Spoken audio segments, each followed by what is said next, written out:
ان دونوں بزرگوں کی ٹانگیں قبر میں لٹکی ہیں مگر پیٹ شریفوں کے دسترخوان پر پڑے ہیں۔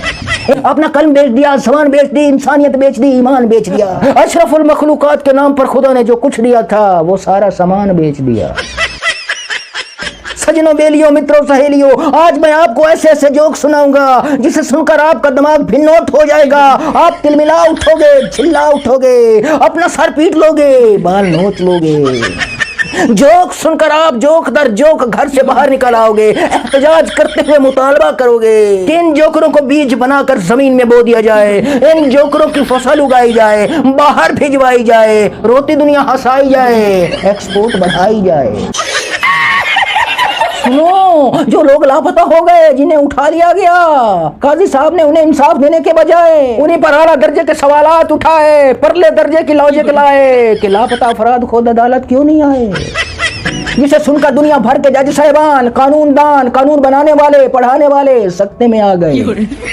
شرم و شرمی ایک دوسرے کو دیکھنے لگے، کوسنے لگے۔ ہمارے کند ذہن میں، ہمارے گھامر دماغ میں ایسے اعلیٰ درجے کے اور پرلے درجے کے سوالات اور خیالات کبھی چکر لگانے کیوں نہیں آئے؟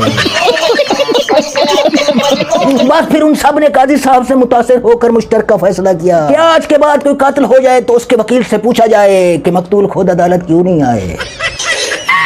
ان سے نفرت نے اور اپنے محبوب قائد کے عشق نے انصاف کو انتھا کر دیا، عدل کے دماغ پر پتھر پڑ گئے۔ وطن عزیز کے قاضی اپنے علی آقا کی دلیل کے سوا کسی دلیل کو نہیں مانتے، کسی وکیل کو نہیں مانتے، کسی اپیل کو نہیں مانتے۔ ملک کا بچہ بچہ ان مظلوموں کو جانتا ہے مگر وطن عزیز کے قاضی ان مظلوموں کو اور ان پر ہونے والے ظلم کی کسی تفصیل کو نہیں جانتے، مگر ملک کا بچہ بچہ قاضی صاحب کو جان گیا ہے اور یہ مان گیا ہے کہ ایک اناڑی نے ویرانوں میں کروڑوں درخت لگائے جو اس کے کسی کام نہ آئے، اور ایک تجربہ کار نے عدالتوں میں چند درخت لگائے، اور آج وہ درخت اپنے آقا کی آخری سانسیں لیتی سیاست کو آکسیجن دے رہے ہیں، اور انہیں اور ان کے کسی حمایتی کو دیکھ لیتے ہیں تو ان کی طرف اپنی کاربن ڈائی آکسائڈ خارج کر دیتے ہیں۔ ملک کا بچہ بچہ جان گیا ہے کہ گرگد کا جہان کون سا ہے اور شاہین کا جہان کون سا ہے۔ اور ہاں، پڑھو ان بزرگ دانشوروں کے کالم پڑھو جنہیں پڑھ کر آپ گڑ گڑا کر خدا سے پناہ مانگیں گے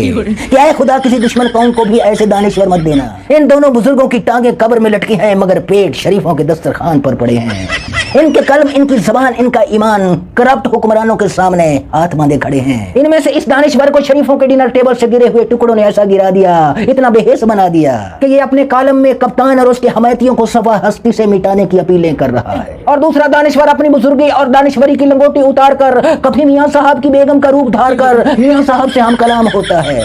تو کبھی جسٹس منیر کا روپ دھار کر انصاف کرنے والے ججز کو ڈرانے لگتا ہے کہ خبردار میرے آقا کے سامنے کوئی رکاوٹ ڈالی تو تمہارا اور تمہاری عدالتوں کا تیا پانچا الٹا دیا جائے گا۔ افسوس ان بزرگ دانشوروں نے اپنا قلم بیچ دیا، زبان بیچ دی، انسانیت بیچ دی، ایمان بیچ دیا۔ اشرف المخلوقات کے نام پر خدا نے جو کچھ دیا تھا وہ سارا سامان بیچ دیا۔